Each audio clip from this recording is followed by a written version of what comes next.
We're covering yesterday and today. Yesterday's lesson was day 320, and today's 321. So we've got a lot of commandments here that are related to the tongue in one way or another. Very interesting thread or a through line between them all.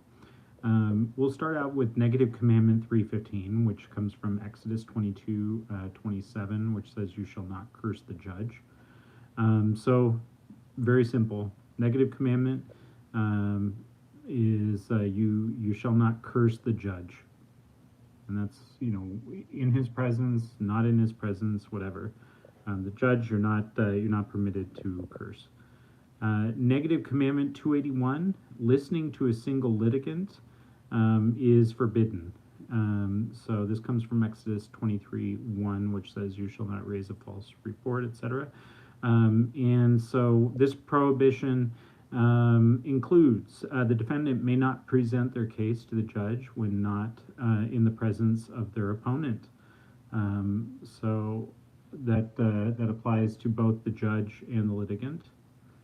Another thing that this would prohibit is lashon hara, or evil speech, evil gossip, and listening to or believing gossip, and giving false testimony. So all those things are included in that mitzvah, which is found in Exodus 23:1. All right, negative commandment 316, not to curse a leader.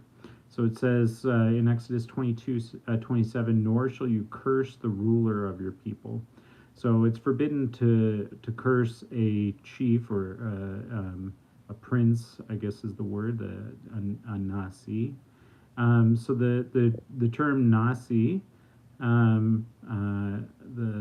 it applies to the individual in the highest position of power, whether that authority is governmental or in the realm of Torah. So it could be a king, it could be like the high priest, the one presiding over the court, etc. You're not permitted to curse that person. All right, now we're moving on to two more commandments from today, starting out with negative commandment 317. The plain text of this commandment is very specific. It says in Leviticus 19:14, "You shall not curse the deaf." But this is understood to be kind of a how much more would you not curse your brother who can hear if you're not supposed to curse the deaf. So what the verse is telling us is, even if you're in the presence of the person, or you're not in the presence of the person, or the person is able to hear you, or they can't hear you, etc., you are not to curse them. So specifically, this is because we're talking about Jewish laws in the Bible.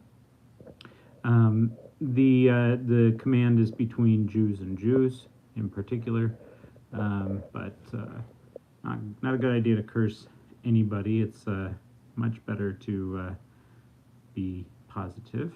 But you're not supposed to curse anyone, even if you're not in their presence. And this even is more broadly understood to be that you're not supposed to curse yourself. So be kind to yourself.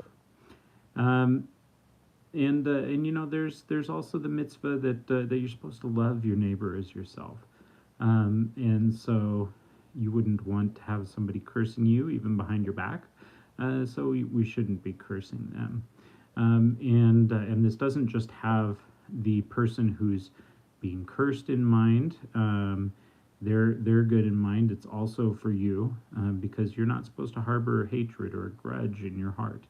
And so this is something that you should not be cursing and bearing a grudge like that against someone.